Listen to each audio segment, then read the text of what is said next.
Sussex made it 2 wins from 2 at the start of this season's NatWest T20 Blast, with their bowlers producing a magnificent display at Lord's to help the Sharks beat Middlesex by 13 runs.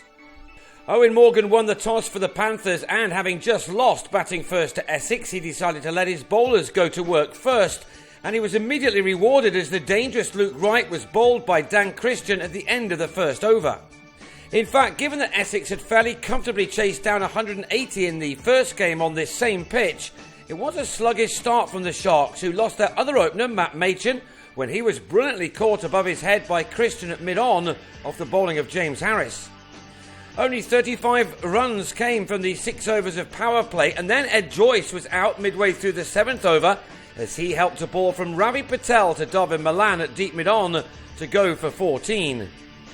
Rory Hamilton-Brown tried to pick up the pace, and he cleared the rope with a straight 6 off Ollie Rayner. Normal service seemed to have been resumed.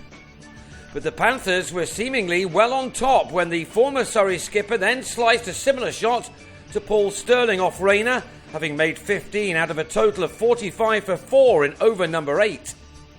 So the Sharks needed a partnership, and that was now left to Ashar Zaidi and Michael Yardy. They took their team to 58 for 4 at the halfway stage and then tried to push on. There were a couple of boundaries as they added what turned out to be a crucial 31 runs in 5 overs. People were just beginning to note that this pitch was playing slightly differently from the way it had earlier on in the day. That was confirmed when Yardy, on 12, going for a scoop, somehow managed to scoop the ball only as far as John Simpson, who had no trouble in taking the catch to give Christian his second wicket. Then, just a couple of balls later, Ashar was bowled by Sterling for 19 as he went for something massive to leave the Sharks on 78 for 6 in the 14th over. Sussex probably knew that they had to reassess what would be a good total now, and Ben Brown and Chris Jordan pushed the ball around, finding the boundary on just a few occasions. 3 fours were hit in the space of 3 deliveries at the end of the 16th and the start of the 17th overs, but for those in the ground it perhaps felt that it was all a little too late, even though this pair took the total to 117 with a stand of 39 made off 29 balls.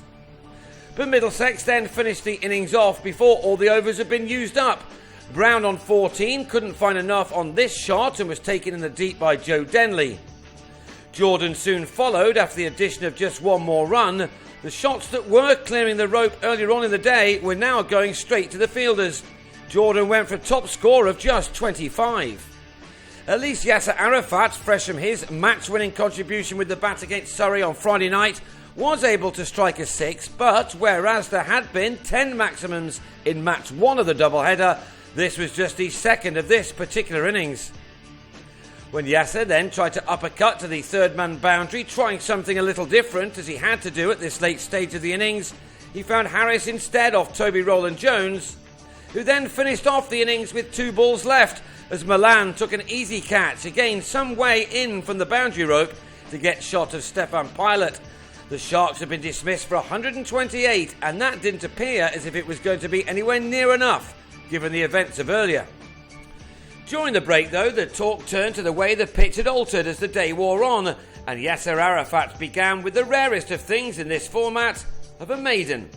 Just 7 runs were taken off the opening 3 overs, but then Sterling struck 3 fours off 3 balls from Jordan to settle things down for the home side. It was a short-lived change to proceedings, however, as Sterling then picked out Will Beer perfectly at deep square to go for 13 with a total on 20 for 1 after 4 overs.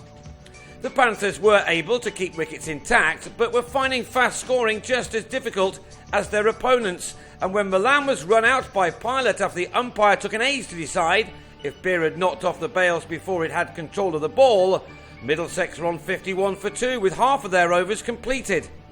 But they still had Morgan, who was up to his usual trickery to try to get the required rate down. He lost the out-of-sorts Denley at the other end as he was LBW to Hamilton-Brown for another single-figure score, his 6th in 6 innings in all competitions this year.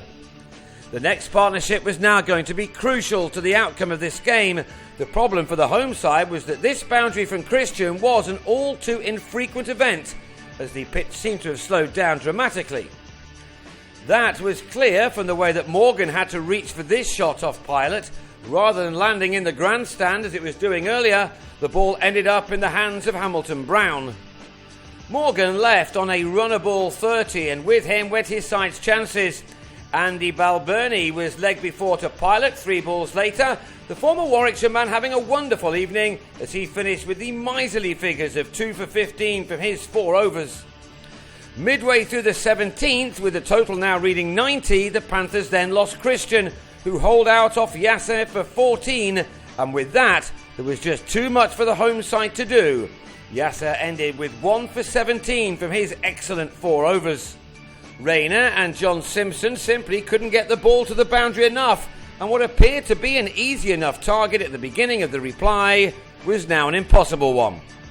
The Sharks bowling unit can be extremely proud of their efforts as they restricted Middlesex to just 115 for 6 from their 20 overs, and that meant a win for the visitors by 13 runs. They now go into their next T20 game at home to Hampshire next Friday with a 100% record, having won their opening 2 contests.